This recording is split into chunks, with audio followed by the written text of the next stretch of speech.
ভাইজান কিছু বলবি? না মানে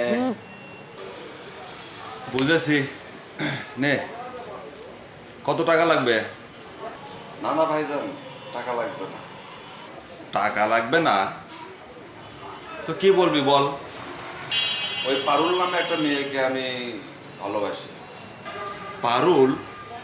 হ্যাঁ ভাইজান, ওই মজিদ চাচার মেয়ে। সেলিম, তুই আমার ছোট ভাই, ভালো মন্দ বোঝার সব ক্ষমতা তোর রয়েছে। তুই কি করে পারলি একজন সামান্য ছোট ভ্যান চালকের মেয়েকে ভালোবাসতে?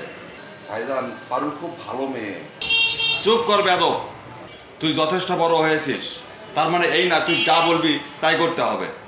তোর ভাগ্য ভালো যে আমি বাবা মাকে কথা দিয়েছিলাম, নইলে নইলে কি মারবে? ভুলে যাও না আমিও যথেষ্ট বড় হয়েছি।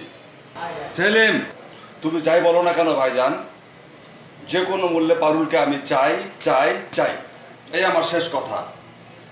ফের যদি ওই পারুলের নাম তোর মুখে আর একবার শুনি তাহলে বাবার সম্পত্তি থেকে তোকে বঞ্চিত করা হবে। এক কানা করিও তুই পাবি না। এই মুহূর্তে আমার চোখের সামনে থেকে চলে যা।